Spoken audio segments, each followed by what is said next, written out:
Salut! Dans cette vidéo, je vais te montrer comment résoudre des équations produits. Alors, qu'est-ce que c'est qu'une équation produit? C'est assez simple. Ici, je t'ai mis une équation produit. On les appelle comme ça parce qu'il y a un produit. Donc là, entre les deux parenthèses, c'est sous-entendu multiplication. Donc en fait, c'est un produit. Alors comment est-ce qu'on va résoudre ça? Donc je vais d'abord te donner un petit apport théorique. Regardons un produit de deux nombres, A et B. D'accord?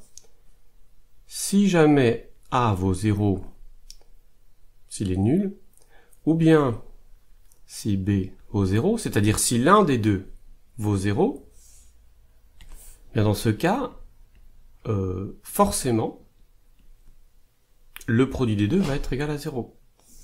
Ah oui, hein. Je te rappelle que n'importe quel nombre multiplié par 0, ça fait toujours 0. Maintenant, on va regarder ce qui se passe dans l'autre sens. Si on a un produit qui est nul, qu'est-ce que ça veut dire? Bon. Souviens-toi, si tu as un nombre qui est non nul, ce que tu as le droit de faire, c'est de diviser ce nombre par lui-même. Donc diviser un nombre par lui-même, ça donne toujours 1. Donc je vais t'encadrer ça, parce que c'est très important de savoir ça. Donc maintenant, si A n'est pas égal à 0, dans ce cas-là, j'ai le droit de diviser A par A fois B, j'ai le droit de diviser par A. Donc je reprends mon égalité, et je divise par A. Qu'est-ce qui va se passer? Là, j'ai le droit de simplifier, et puis 0 sur A, ça fait 0, donc il va me rester B égale 0. Donc là, ce qu'on vient de démontrer, c'est que si A fois B est égal à 0, et que A, lui, n'est pas égal à 0, donc forcément c'est B qui sera égal à 0. Et on peut recommencer.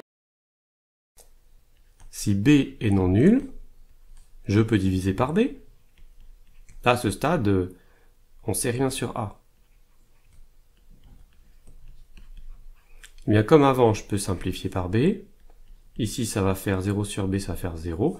Donc il va rester que A est égal à 0. Donc en fait, si B est non nul, ce sera A qui est égal à 0.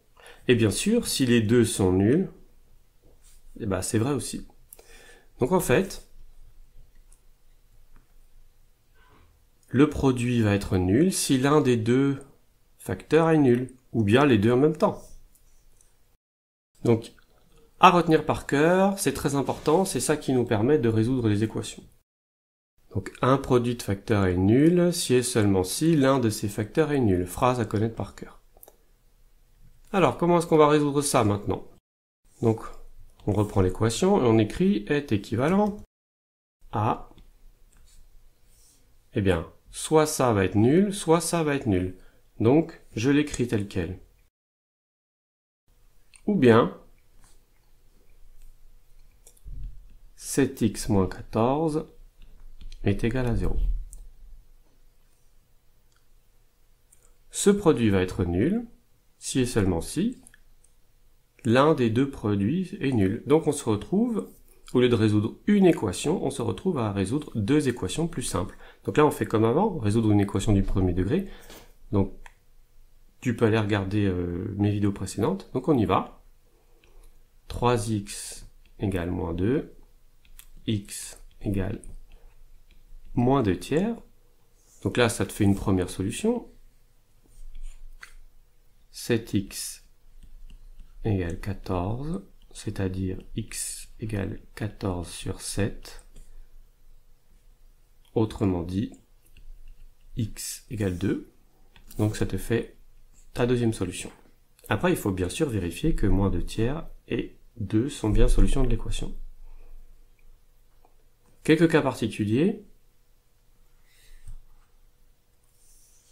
X plus 1 au carré.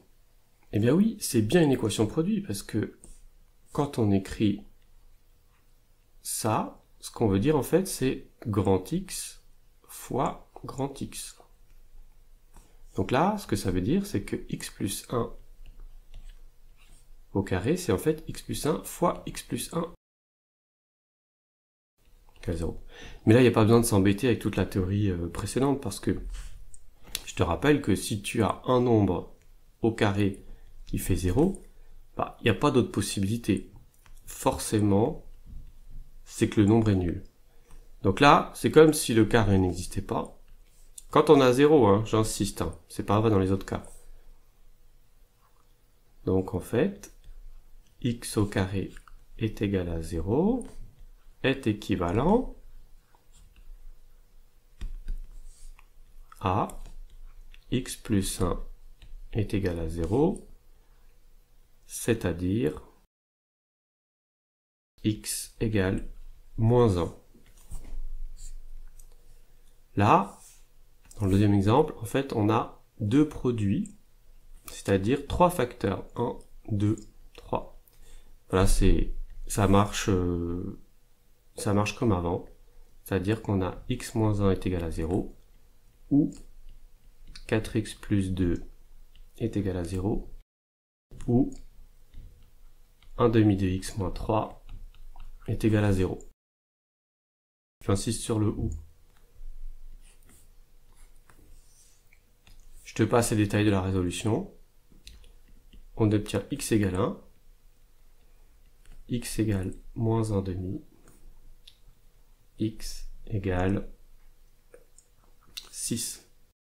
Voilà, j'espère que tu as compris. Il ne te reste plus qu'à t'entraîner.